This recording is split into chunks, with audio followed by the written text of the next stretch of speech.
अश्लील फिल्मों के कारोबार के आरोप में गिरफ्तार राज कुंद्रा की मुश्किलें और बढ़ सकती हैं। मॉडल शर्लीन चोपड़ा ने मुंबई क्राइम ब्रांच में एक ऐसी शिकायत दर्ज करवाई है जिसमें बहुत हैरान करने वाले और बेहद गंभीर आरोप लगाए गए हैं।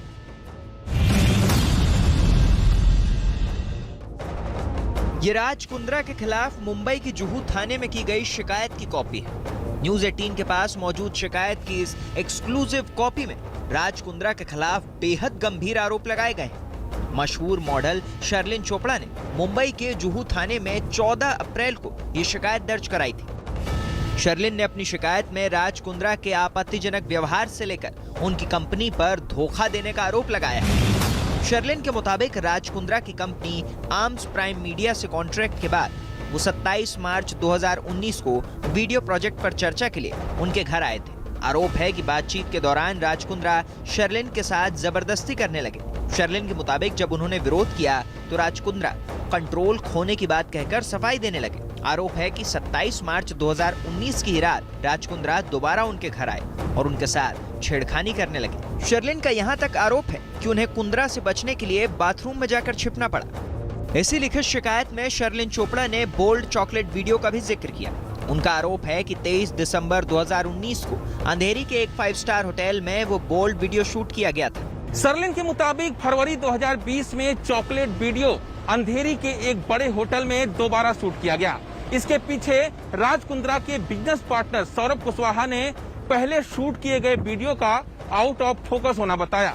शिकायत के मुताबिक शर्लिन चोपड़ा ऐप पर जो भी वीडियो डाले जा रहे थे उनके साथ छेड़खानी की जा रही थी। शर्लिन का दावा है कि इसको लेकर जब उन्होंने राज कुंद्रा से इसकी शिकायत की तो उन्होंने करार के मुताबिक इसे अपना हक बताया। शर्लिन की शिकायत के मुताबिक राज कुंद्रा ने उनसे कंटेंट के बजाय रेवेन्यू पर फोकस करने को कहा था। 2019 में राज कुंद्रा और महिला क्रिएटिव डायरेक्टर ने हॉट शॉट्स ऐप को लॉन्च किया। शर्लिन का दावा है कि कुंद्रा और उस महिला ने उन्हें इस ऐप को अपने सोशल मीडिया हैंडल के जरिए प्रमोट करने को कहा। इसके लिए उन्हें पैसे भी ऑफर किए गए। हालांकि शर्लिन का कहना है कि हॉट शॉट्स के कंटेंट बहुत अश्लील थे, इसलिए उन्होंने इसे प्रमोट करने से इनकार कर दिया। एक्ट्रेस शर्लिन चोपड़ा के कई आरोप बेहद ही गंभीर हैं। शर्लिन ने अपनी शिकायत में एक महिला का नाम लिखते हुए आरोप लगाया है कि इसी महिला की देखरेख में बोल्ड वीडियो शूट किए जाते थे। शर्लिन के मुताबिक अश्लील कंटेंट को लेकर उनकी एक बार राज कुंद्रा से बहस हुई थी, जिसके बाद राज कुंद्रा ने उन्हें व्हाट्सएप पर ब्लॉक कर दिया था। लेकिन सितंबर 2020 में राज कुंद्रा ने एक बार उन्हें फिर से न अनब्लॉक किया बल्कि उन्हें अपने दूसरे ऐप के लिए काम करने के लिए ऑफर भी किया। शर्लिन की शिकायत के मुताबिक उन्होंने राज कुंद्रा के साथ 3 वीडियो जेएल स्ट्रीम ऐप के लिए शूट किए थे, जिसका पैसा उन्हें अब तक नहीं मिला। हालांकि कुछ महीने बाद ही शर्लिन ने शिकायत वापस ले ली थी और आरोप लगाया कि उन्हें धमकियां मिल रही थी। हालांकि अब उन्होंने राज कुंद्रा के खिलाफ अपनी लंबी चौड़ी शिकायत की कॉपी क्राइम ब्रांच को सौंप दी है। पुलिस सूत्रों का दावा है कि शर्लिन के मुताबिक इस पूरे मामले की जानकारी शिल्पा शेट्टी को भी है। ऐसे में राज कुंद्रा के अलावा अगर इस मामले में शिल्पा से पूछताछ होती है तो उनकी मुश्किलें भी बढ़ सकती हैं। वहीं गुजरात के भरूच से एक सनसनीखेज खबर सामने आई है। कत्ल का ये ऐसा मामला है जिसमें इल्जाम पति पर है, लेकिन उसने कत्ल का जो तरीका अपनाया वो बेहद हैरान कर देने वाला है। पुलिस ने बताया कि 1 महीने पहले हुई इस वारदात में पति ने जहर का इंजेक्शन देकर पत्नी की हत्या की और ये जहर भी कोई मामूली जहर नहीं बल्कि दुनिया का सबसे तेज और घातक जहर यानी कि साइनाइड था। गुजरात के अंकलेश्वर के इस प्राइवेट अस्पताल से जो खबर सामने आई उसने शहर के लोगों के साथ साथ पुलिस को भी बुरी तरह चौंका दिया। यहाँ एक ऐसी महिला के कत्ल का किस्सा सामने आया जो इलाज के लिए यहाँ लाई गई थी, जिसे कोई बीमारी ही नहीं थी। वाकया करीब 1 महीना पुराना है, जिसका सच सामने आने के बाद सारा शहर सहम गया। अंकलेश्वर के मुहताली गांव में इस गणेश रेजिडेंसी के इसी मकान में 1 महीने पहले जिग्नेश पटेल और उसकी पत्नी उर्मिला रहते थे, लेकिन अब उर्मिला फोटो के इस फ्रेम में कैद है और जिग्नेश कानून की सलाखों में। असल में करीब महीना भर पहले जिग्नेश अपनी पत्नी उर्मिला के सीने में दर्द की शिकायत को लेकर अस्पताल पहुंचा था। शुरुआती जांच में डॉक्टर को कोई बीमारी नजर नहीं आई। लक्षण गैस की परेशानी के थे, मगर महज 1 घंटे के इलाज के दौरान ही उर्मिला की अचानक मौत हो गई। उसका शरीर काला पड़ गया और मुंह से झाग निकलने लगा। महिला की इस हालत से अस्पताल में हड़कंप मच गया, क्योंकि महिला का शव उसके शरीर में जहर होने का शक पैदा कर रहा था। लिहाजा डॉक्टरों ने फौरन पुलिस को इत्तला दे दी। ઓફિસેલના અભિપ્રાય મુજબ આમાં સાયનાઇડની હાજરી આવેલી છે તો સ્પષ્ટ જણાય છે કે ખૂનનો ગુનો છે। આથી આઈપીસી 302 મુજબ આરોપી જિગ્નેશ રણજીતભાઈ પટેલ વિરુદ્ધ અંકલેશ્વર સિટીમાં ગુનો દાખલ કરવામાં આવેલો છે, જેની તપાસ હાલ ચાલુ છે। पुलिस ने अस्पताल पहुंचकर मेडिकल ट्रीटमेंट की जानकारी ली और उर्मिला को दी गई ग्लूकोज की बोतल और इंजेक्शन जब्त करके उन्हें एफएसएल में जांच के लिए भेज दिया। अस्पताल में इलाज के दौरान मरीज की अगर मौत हो जाती है तो पहला सवाल यही उठता है कि सही ढंग से इलाज नहीं होने के चलते मरीज की मौत हो गई होगी। यहाँ पर भी कुछ ऐसा ही हुआ। दुर्भाग्यवश मौत का मामला दर्ज कर लिया गया। पुलिस के साथ साथ डॉक्टरों को भी यही सवाल परेशान कर रहा था कि आखिर महिला के शरीर में जहर पहुंचा तो पहुंचा कैसे। डॉक्टरों ने अपनी स्थिति साफ करने के बाद पुलिस ने इस पूरे मामले में गहराई से तफ्तीश शुरू की। एफएसएल रिपोर्ट ने डॉक्टरों की मुश्किल आसान कर दी। रिपोर्ट में साइनाइड जैसे जहर का जिक्र देखकर पहले डॉक्टर और फिर पुलिस भी चौंकी। तब पुलिस ने उर्मिला के पति जिग्नेश पटेल को हिरासत में लेकर पूछताछ शुरू कर दी और जो खुलासा हुआ उसने सभी को चौंका दिया, क्योंकि महिला की मौत महज हादसा नहीं बल्कि हत्या थी, और वो भी साइनाइड के जहर से।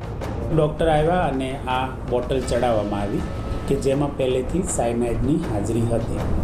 સાયનાઇડ જે છે તે જલદ અને તીવ્ર ઝેર હોય। બાટલો ચડાવતા મરણ જનાર ઉર્મિલાના શરીરમાં બ્લડ વાટે ગયું। સેમ્પલો લીધા, બ્લડ લેવામાં આવ્યું અને સિરિંજ અને બોટલ કબજે કરી। महिला को इलाज के लिए 8 जुलाई को अस्पताल में भर्ती कराया गया था। ये घटना जिस वक्त हुई उस वक्त अस्पताल के डॉक्टर और कर्मचारी मौजूद ही नहीं थे। अंकलेश्वर के कारखाने में काम करने वाले जिग्नेश पटेल ने अपनी पत्नी को इंजेक्शन के जरिए साइनाइड दिया था। इसे इस बात का गुमान था कि अस्पताल में इलाज के दौरान मौत हो जाने के बाद ये पूरा मामला दब जाएगा और इसकी साजिश की किसी को भनक तक नहीं होगी। हालांकि जिग्नेश ये बात भूल गया कि गुनहगार कितना भी शातिर क्यों न हो, मौका वारदात पर कोई न कोई निशान रह ही जाते हैं। जिग्नेश ने पुलिस को बताया कि 7 साल पहले उर्मिला से उसकी शादी हुई थी। ये उर्मिला की दूसरी शादी थी। वो अपने दोनों बच्चों के साथ जिग्नेश के साथ रहने लगी। शुरू में सब कुछ ठीक ठाक था, लेकिन बाद में दोनों के बीच कलह शुरू हो गई। तब जिग्नेश ने उर्मिला से पीछा छुड़ाने के लिए हत्या करने की साजिश रची। पुलिस की तफ्तीश में यह बात भी सामने आई कि जिग्नेश एक केमिकल कंपनी में काम करता है, जहां साइनाइड का रॉ मटेरियल तैयार होता है। जिग्नेश ने साइनाइड की एक गोली चुरा ली थी। जिस दिन उर्मिला को सीने में दर्द शुरू हुआ, उसने बड़ी ही सफाई से अस्पताल में सबकी नजरों से बचाकर ग्लूकोज की बोतल में साइनाइड को मिला दिया। रिश्तों में भले ही अनबन हो, लेकिन किसी की जिंदगी लेने का हक किसी को नहीं है, फिर चाहे वो पति ही क्यों ना हो। एक पिता ने अपनी 8 साल के जिंदा बेटे की अर्थी सजा दी। उसी पिता ने 13 साल की बेटी को भी गले में फांसी का फंदा लगाने के लिए मजबूर कर दिया। देखिए मुंबई के एक पिता ने अपने हंसते खेलते बच्चों को कैसे मौत के मुंह में धकेलने की साजिश रची और क्यों।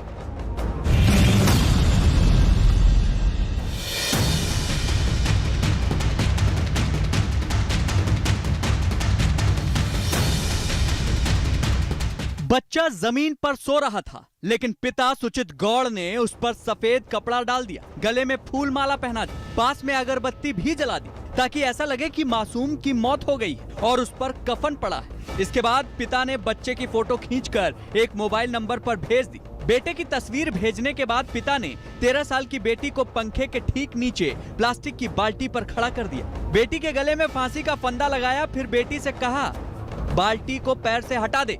बच्ची रोने लगी और इनकार किया तो पिता ने पंखा चलाने की धमकी दी। बच्ची जोर से चीखने लगी, लेकिन तब तक पिता फांसी के फंदे में उसकी तस्वीर खींच चुका था। ये तस्वीर भी उसने उसी मोबाइल नंबर पर भेज दी। हालांकि बच्ची का शोर सुनकर पड़ोसी आए और दोनों मासूमों को उसके पिता के जुल्मों से बचाया। इसके बाद जो पिता की सनक का सच सामने आया, उस पर यकीन करना आसान नहीं। पुलिस के मुताबिक मुंबई के कुरार इलाके में रहने वाले एक शराबी ने अपनी पत्नी को मायके से बुलाने के लिए घर पर बच्चों की हत्या का सीन क्रिएट किया। पुलिस का कहना है कि पति के जुल्मों से तंग आकर उसकी पत्नी अपने बच्चों के साथ गांव चली गई थी, लेकिन कुछ दिन पहले पति अपने बच्चों को वापस मुंबई लाया। उसने पत्नी को भी वापस आने के लिए कहा, लेकिन उसने मना कर दिया, जिसके बाद पति ने दोनों बच्चों की हत्या का ड्रामा रचा और फिर उसकी तस्वीरें अपनी पत्नी के मोबाइल पर भेज दी। उसने उसमें लिखा कि बच्चे की मौत हो गई है और बेटी ने फांसी लगा ली है, इसलिए अब तुम भी मुंबई आ जाओ। पति को लगा कि मासूमों की मौत की तस्वीर देखकर पत्नी घर आ जाएगी, लेकिन ऐसा नहीं हुआ, बल्कि अपने बच्चों पर जुल्म करने के इल्जाम में शराबी पिता जेल पहुंच गया। बच्ची रोने लगी, बहुत घबराई और उसने चिल्लाना शुरू किया। तो उसकी आवाज़ सुन के जो एरिया में जो रहने वाले लोग हैं वो वहाँ पे तुरंत पहुँच गए और उन्होंने बच्ची को वहाँ से हटाया और तुरंत पुलिस को इन्फॉर्म किया। हमारी पुलिस वहाँ पे मौके पे पहुँची और उसको अटक किया। कुकार थाने की पुलिस के मुताबिक आरोपी सुचित गौड़ की पत्नी करीब 2 साल पहले उसकी नशे की लत से परेशान होकर मायके चली गई थी। तब से वो लगातार पत्नी को वापस बुलाने के लिए दबाव बना रहा था। फिलहाल पुलिस ने बच्ची को उनके एक रिश्तेदार के घर पर रखा है। मां से अपील की है कि वो जल्द अपने बच्चों को संभालने के लिए उनकी कस्टडी ले। एक पिता अपने बच्चों की जिंदगी बेहतर बनाने के लिए सब कुछ करता है, जबकि कुरार के सुचित गौड़ ने नशे की लत में अपने पूरे परिवार की जिंदगी नर्क बना दी। वहीं करीना और सैफ के दूसरे बेटे के नाम को लेकर एक बार फिर हंगामा शुरू हो गया है। दावा किया जा रहा है कि करीना और सैफ ने अपने दूसरे बेटे का ऐसा नाम रखा है जो मुगल शासक के नाम पर है। इस वजह से करीना और सैफ को ट्विटर समेत कई सोशल मीडिया प्लेटफॉर्म पर ट्रोल किया जा रहा है। करीना कपूर के दूसरे बेटे के नाम पर भी बवाल मच गया है। सोशल मीडिया से लेकर मीडिया रिपोर्ट्स तक हर तरफ करीना कपूर के दूसरे बेटे के नाम का विवाद छाया हुआ है। दावा किया जा रहा है कि करीना कपूर के दूसरे बेटे का नाम जहांगीर है। मीडिया रिपोर्ट में बताया गया कि करीना कपूर ने खुद अपने बेटे के नाम का ऐलान हाल ही में उनकी लिखी किताब करीना कपूर खान्स प्रेगनेंसी बाइबल में किया है। इससे पहले करीना के पहले बेटे का नाम तैमूर रखे जाने पर भी खूब बवाल हुआ था। करीना कपूर और सैफ अली ने अब तक अपने फैंस से बेटे का चेहरा छिपा कर रखा है और खुलकर उसके नाम का ऐलान नहीं किया है। कुछ वक्त पहले ही मीडिया रिपोर्ट्स में दावा किया गया था कि करीना और सैफ अपने छोटे बेटे को प्यार से जेह कहकर बुलाते हैं। अब जब जहांगीर नाम खुलकर सामने आ रहा है तो जेह को भी जहांगीर के शॉर्ट फॉर्म की तरह देखा जा रहा है। यही नहीं, सोशल मीडिया पर करीना और सैफ को लोग जमकर निशाना बना रहे हैं। करीना कपूर के दूसरे बेटे का नाम जानने के लिए लोग लंबे समय से इंतजार कर रहे थे। लंबे इंतजार के बाद जहांगीर नाम सुनकर लोगों को ज्यादा खुशी नहीं हुई। सोशल मीडिया पर ट्रोल एक्टिव हो गए और मीम्स की झड़ी लग गई। एक यूजर ने लिखा, सैफ और करीना मुगल शासकों की टीम तैयार कर रहे हैं, पहले तैमूर और फिर जहांगीर, अब अगला कौन? तो वहीं एक और यूजर ने लिखा, करीना अपने बेटे का नाम इरफान, जाकिर और कलाम कुछ भी रख सकती थी, लेकिन तैमूर और जहांगीर ही क्यों? यही नहीं, कुछ लोगों ने इसे हिंदुओं और सिखों के खिलाफ साजिश भी बता दिया। और तो और लोगों ने उनके अगले बच्चे के नाम के कयास लगाने भी शुरू कर दिए। किसी ने उनके अगले बच्चे का नाम औरंगजेब बताया तो किसी ने बाबर कहा। करीना के बेटे के नाम पर मचा हंगामा उनकी फैंस के लिए नया नहीं है। इससे पहले भी करीना और सैफ ने अपने पहले बेटे का नाम जब तैमूर रखा था उस वक्त भी खूब बवाल मचा था। हालांकि समय के साथ लोगों ने न सिर्फ तैमूर नाम को अपना लिया बल्कि उनके बेटे को भी खूब प्यार दिया। वैसे तो कहा जाता है कि नाम में क्या रखा है, लेकिन करीना कपूर खान और सैफ के बच्चे के नाम को लेकर हर बार हंगामा होता है। करीना के पहले बेटे तैमूर के बाद अब उनके दूसरे बेटे जहांगीर के नाम को लेकर सोशल मीडिया पर खूब हंगामा हो रहा है। हालांकि करीना और सैफ इस पूरे विवाद पर चुप हैं। भारतीय रेलवे के जरिए अब हर मुसाफिर की यात्रा मंगलमय होगी। खबर है कि रेलवे में अब सिर्फ वंदे भारत एक्सप्रेस जैसी ट्रेनें चलाई जाएंगी, यानी अब आपकी यात्रा न सिर्फ पहले से ज्यादा सुरक्षित हो सकेगी बल्कि बहुत कम वक्त में लंबी दूरी की यात्रा भी तय कर सकेंगे। ये खबर देश के उन करोड़ों लोगों के लिए है जो भारतीय रेलवे के जरिए सफर तय करते हैं। भारतीय रेलवे ने आपकी यात्रा को अब और सुखद और सुरक्षित बनाने के लिए एक मेगा प्लान तैयार किया है। इस प्लान के तहत भारतीय ट्रेनों को वंदे भारत एक्सप्रेस की तर्ज पर बनाया जाएगा। इस नए प्लान के बाद दूसरी ट्रेनें भी वंदे भारत एक्सप्रेस की तरह नजर आएंगी। इससे आपकी यात्रा पहले की तुलना में सुरक्षित होगी। रफ्तार ज्यादा होने की वजह से आप कम वक्त में एक जगह से दूसरी जगह जा सकेंगे। इतना ही नहीं, रेलवे जिस ट्रेन सेट्स प्रोजेक्ट पर काम कर रहा है उन्हें रेल यात्रा में पहली पसंद माना जाता है। भारतीय रेल जिस मेगा प्लान पर काम कर रहा है उसके तहत अब मेल एक्सप्रेस ट्रेनों को भी ट्रेन सेट्स का रूप दिया जाएगा। रेलवे ने पुराने डिजाइन के आईसीएफ कोचेज का निर्माण साल 2018 में ही बंद कर दिया था और अब LHB कोचेस के निर्माण को भी कम किया जा रहा है। रेलवे की प्लानिंग है कि आने वाले दिनों में ट्रेन सेट्स ज़्यादा से ज़्यादा चलाए जाएं। इसके लिए ट्रेन सेट्स के कोचेस का प्रोडक्शन बढ़ाया जा रहा है। फिलहाल भारत में करीब 150 वंदे भारत एक्सप्रेस ट्रेनें बनाने की तैयारी चल रही है। सूत्रों के हवाले से खबर है कि इस मेगा प्लान को अंजाम तक पहुंचाने के लिए अगले 2 साल में रेलवे अपने कोच के प्रोडक्शन को आधा करने जा रहा है। ये साल 2023 और 24 से लागू हो जाएगा। नए प्लान के तहत लंबी दूरी की ट्रेनों में लगने वाले LHB कोच के प्रोडक्शन को करीब 5500 से घटाकर 1700 कर दिया जाएगा। दरअसल रेलवे अब लंबी दूरी के लिए ट्रेन सेट्स चलाने पर विचार कर रहा है और आने वाले वक्त में लंबी दूरी की ट्रेनों में भी वंदे भारत एक्सप्रेस की तरह ट्रेन सेट्स का इस्तेमाल किया जाएगा। अब ये भी समझिए कि आखिर रेलवे LHB कोच क्या होते हैं और इन्हें क्यों हटाया जाएगा। LHB यानी कि link Hopman Bush coach German design के कोच होते हैं। ये कोच ज्यादा सुरक्षित होते हैं, लेकिन इस कोच की तकनीक 20 साल पुरानी हो चुकी है, इसलिए रेलवे ट्रेन सेट्स की तकनीक से इन्हें बदलना चाहता है। इसमें सबसे बड़ा फायदा यह है कि ट्रेन सेट्स जल्दी रफ्तार पकड़ सकते हैं और जल्दी रुक भी सकते हैं। इससे समय की काफी बचत हो सकती है। इसके अलावा ट्रेन सेट्स को 160 किलोमीटर तक की रफ्तार से चला सकते हैं, जबकि भारत में LHB कोच वाली ट्रेनों को अधिकतम 130 तक की रफ्तार से चला सकते हैं। लेकिन लागत के लिहाज से बात करें तो ट्रेन सेट्स के एक कोच की कीमत करीब 6.5 करोड़ रुपए होती है, जबकि LHB के एक कोच के प्रोडक्शन पर 2.5 करोड़ रुपए का खर्च आता है। इंजन समेत LHB ट्रेन की कुल लागत करीब 55 करोड़ की आती है, जबकि ट्रेन सेट्स की एक रैक पर करीब 110 करोड़ का खर्च आता है। ये खर्च भले ही दोगुना है, लेकिन सफर न सिर्फ पहले से ज्यादा सुरक्षित होगा, बल्कि लंबी दूरी की यात्रा में कम वक्त भी लगेगा। असल में LHB कोच वाली ट्रेनों में लगने वाले सेट्स ज्यादा बेहतर और सुरक्षित होते हैं, जिससे समय की काफी बचत होती है और यात्रियों की सुरक्षा की गारंटी भी रहती है। और अब देश दुनिया की खबरों का सुपर प्राइम टाइम बुलेटिन।